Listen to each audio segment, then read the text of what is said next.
Theater changes lives. I know that I am paraphrasing someone that I read when I say that the only reason that theater survives today is because of its unique ability to change lives like nothing else in the world has the power to do. This is something that I discuss with my students during every show we produce. We talk about the fact that there's no sense in putting in the kind of time and effort and creativity that we do if our goal is merely to entertain. People are more likely to go to a basketball game if all they're looking for is entertainment. But people still come to live theater because they are looking to have their lives changed. They may not know that that's what they are looking for, but if they somehow participate in good live theater, they will come out changed in some way. Sure, our original goal when we start any production is to have a real impact on our audiences. And I think my students have accomplished that in many ways.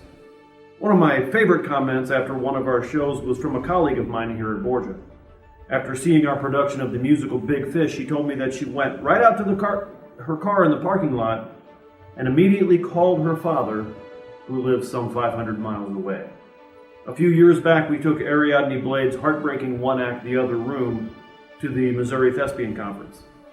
After its showing, I got a call on my cell phone from a friend of mine who is a director of another troupe, and he says to me, "What did you just do in that show?"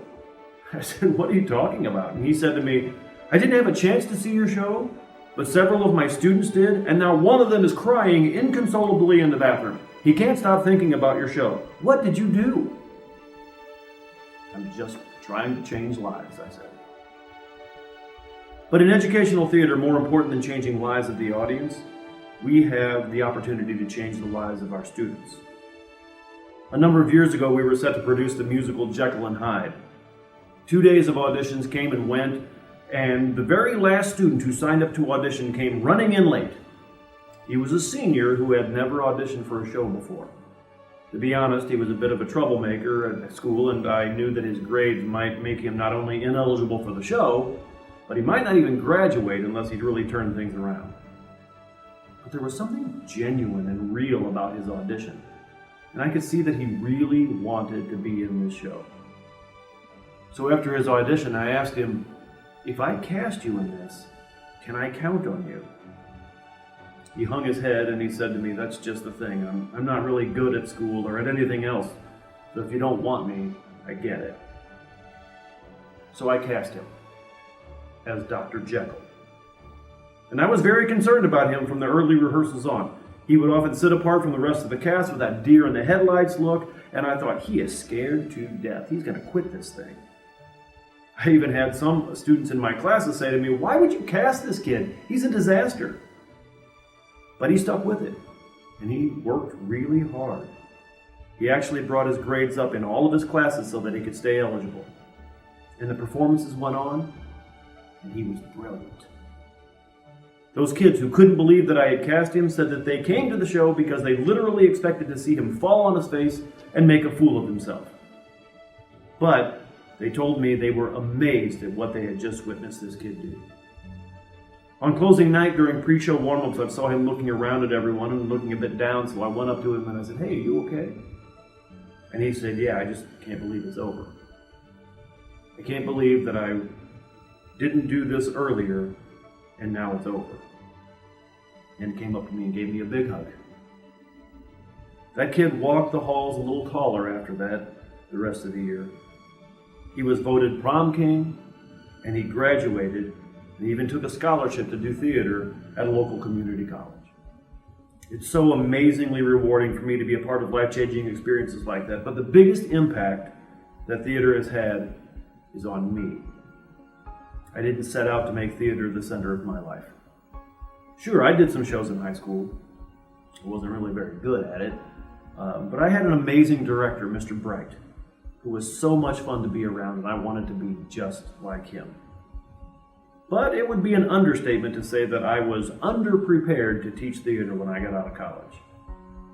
About 6 years into my teaching career, my eyes were open for good. I went to my first Missouri Thespian Conference, and I saw Raymore Peculiar High School's production of The Diviners, directed by Todd Schnacky, and my mind was blown, and I was emotionally a wreck. I said to myself, this is what high school theater can be? That's the kind of theater I want to do. Months later, I saw a photo on the cover of Dramatics magazine of that very production of The Diviners, and I said to myself, that's what I want for my students. If my students can learn to work together like that and bring a product like that to an audience like that, I will have really taught them something valuable.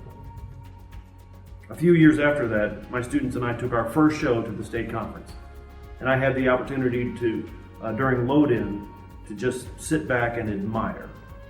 We were under a serious time crunch to get that show up, but every student knew their job and was performing it the best way they knew how. This ragtag bunch of high school kids were a well-oiled machine.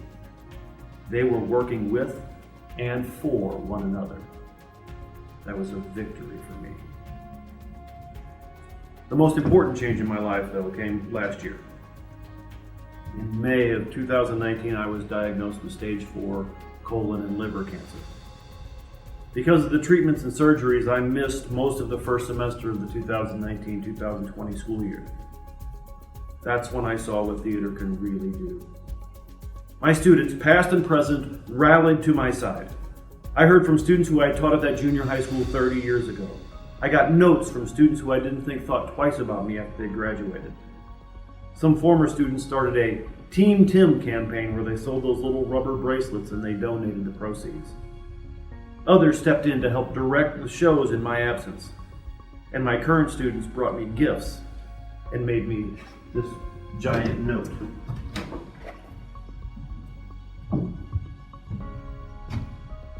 The way theater has brought us all together has truly changed my life. Of course, some people nominated me for this Hall of Fame induction. I know that nomination was started by my amazing fiancée, Sarah, who is a fantastic theater teacher herself. And I can't thank enough the people who spoke on my behalf. I am moved and humbled that the Educational Theater Association would recognize me for my life's work at this Theater Alive event and invite me to become part of the Hall of Fame. And I know that there are people who have been at this longer than I have been and who do it better than I do. And I know better than anyone that no one gets an award like this without the incredible gifts of those who surround them every day. I often tell my students on opening night of a show, I have worked hard over the past several weeks to make you look good. Now it's your turn to do the same for me. So for those who have spent a part of your lives making me look good, I love you.